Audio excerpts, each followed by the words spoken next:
Argentine کا ایک شہری انڈے خریدنے کے لیے سٹور پہ جاتا ہے، انڈوں کا ایک کارٹن اٹھاتا ہے، لا کے اسے کاؤنٹر پہ رکھتا ہے اور دکاندار سے اس کی قیمت پوچھتا ہے۔ دکاندار انڈوں کی قیمت پہلے کی قیمت سے معمول سے کچھ زیادہ بتاتا ہے، تو شہری نے پوچھا اچانک قیمت کیوں بڑھ گئی؟ تو اس پر دکاندار نے کہا کہ جو پیچھے سے ڈسٹریبیوٹر ہیں انہوں نے انڈوں کی قیمت بڑھا دی ہے۔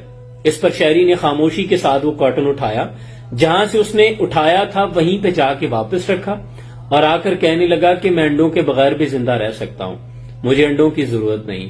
اس کے بعد یہ کام ہر شہری نے بغیر بائیکاٹ، بغیر کوئی مہم چلائے، بغیر ہڑتال کیے کیا، کیونکہ انہوں نے سمجھا یہ کمپنیاں ہمیں بلیک میل کر رہی ہیں۔ اور آپ سوچیں کہ نتائج کیا ہوں گے۔ ابھی ہفتہ نہیں گزرا تھا کہ جب ڈسٹریبیوٹرز دوبارہ دکانوں پہ سٹورز پہ انڈے دینے کے لیے آئے تو سٹور مالکان نے انڈے لینے سے انکار کر دیا کہ جو پہلا سٹاک ہے وہ ابھی تک گوداموں میں پڑا ہوا ہے، وہ سیل نہیں ہو رہا۔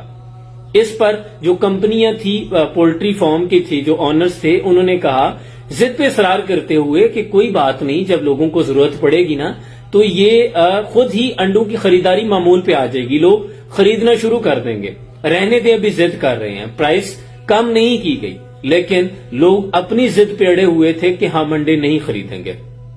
ابھی کچھ دن گزرے تھے کہ جو پولٹری فارم کے مالکان تھے انہوں نے ایک میٹنگ کی اور قیمت کو دوبارہ جو پہلے کی قیمت تھی انڈوں کی اس پہ لانے کا فیصلہ کیا، لیکن لوگ ابھی تک اپنی ضد پہ ہیں کیونکہ انہوں نے سمجھا یہ ہمیں بلیک میل کر رہے ہیں، ان کو اس بات کی پنشمنٹ ملنی چاہیے۔ اس کے بعد مالکان نے دوبارہ میٹنگ کی کہ ہم انسالوینٹ ہو رہے ہیں، دیوالیہ ہونے کو ہیں۔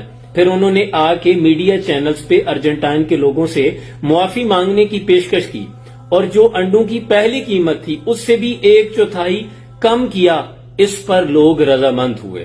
یاد رکھیں، قومیں اپنے مستقبل کا فیصلہ خود کرتی ہیں۔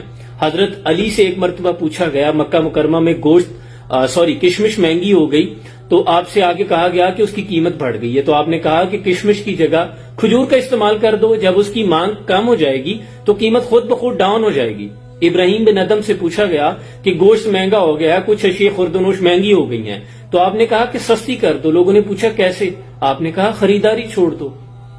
یہ مہذب معاشرے ہوتے ہیں وہ ایسا کرتے ہیں، لیکن سد افسوس ہمارے ہاں پتہ چل جائے چیز مہنگی ہونے والی ہے، پٹرول مہنگا ہونے والا ہے، سٹاک کرنا شروع کر دیتے ہیں، لائنیں لگ جاتی ہیں، جا کے احتجاج کرنے کی بجائے ہم گھروں میں سٹور کرنے لگتے ہیں۔ اس قوم کا اللہ ہی حامی و ناصر ہے۔ سلام پہنچے۔